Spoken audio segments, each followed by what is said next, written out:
Bonjour à tous et bienvenue pour cette nouvelle vidéo de la newsletter de Tilsit.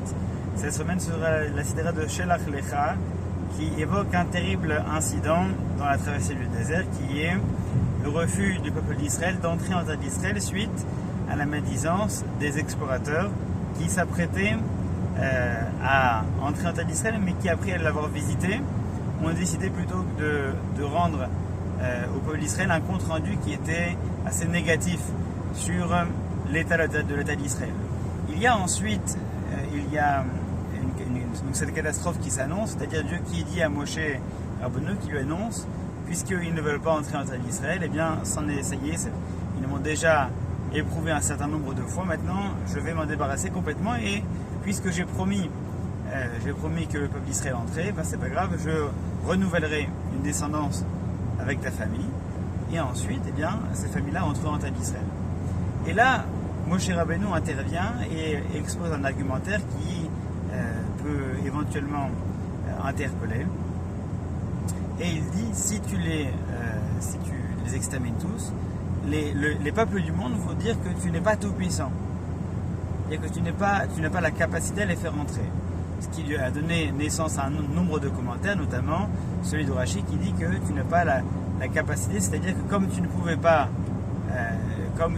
les faire entrer parce que les gens qui s'est trouvé à l'intérieur, puisque tu envoies les explorateurs, et qu'ils sont revenus et qu'ils ont rendu un compte rendu qui démontrait qu'il y avait des guerriers puissants en Israël, donc tu n'as pas la capacité de les faire entrer.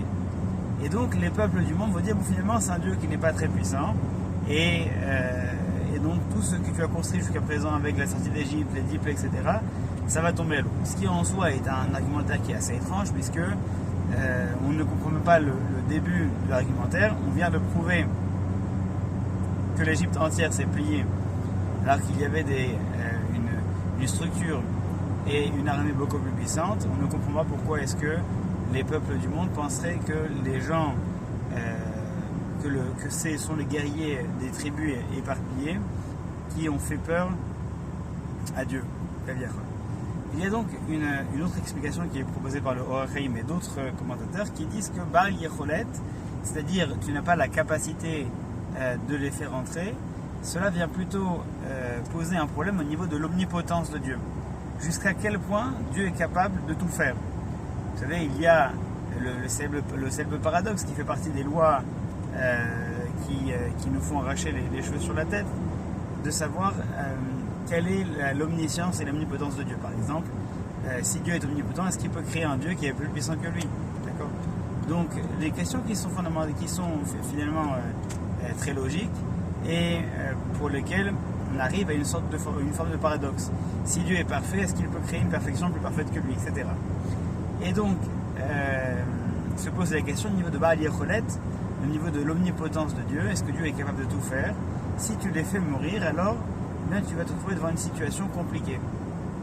Tu as promis au patriarche, et le monde entier est au courant puisque ses descendants sont sortis d'Égypte, tu lui as promis que ses enfants seraient esclaves en Égypte, mais ensuite ils seraient libérés, ils entreraient en terre d'Israël, en terre de Canaan. Mais le problème, c'est que s'ils n'entrent pas en terre de Canaan, eh bien, tu vas contredire ta promesse. Donc quelque part, ton omnipotence, c'est-à-dire ta capacité à tout faire, tu t'es engagé dedans, les gens vont dire que finalement ton engagement et ce qui te définit finalement n'est pas immuable. Et tu n'es pas capable de le faire entrer en terre d'Israël. Donc ça répond à la question. Effectivement, en prenant la famille de Moshe Rabbeinu, eh bien ils sont quelque part les descendants d'Abraham. Donc ils auraient pu très bien rentrer dans cette qualification de descendants, y être libérés comme tous les autres et pouvoir entrer en terre d'Israël. Mais l'engagement, c'était ceux qui étaient esclaves en Égypte, ceux-là, tout le peuple entier va rentrer en terre d'Israël. Et donc si tu les extermines maintenant, on va dire que c'est parce que tu n'étais pas capable de gérer un peuple rebelle. Donc finalement, il y a des choses que les hommes font que tu n'es pas capable de gérer. D'où l'importance de pouvoir leur permettre de créer un monde qui prend en considération les défauts des gens.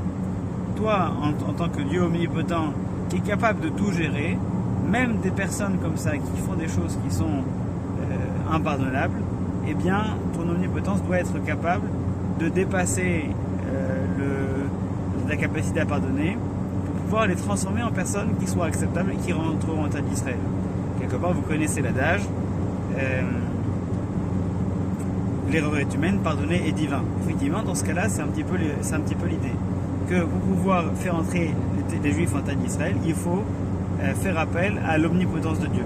La seule chose que Dieu est vraiment capable de faire plus que tous les hommes, c'est de pardonner parfaitement. Et ça va être le début de l'argumentaire de Moshe Rabbeinu pour leur permettre de concevoir un pardon alors que là, ils avaient dépassé les bornes à tel point qu'il n'était plus concevable qu'on puisse envisager un pardon.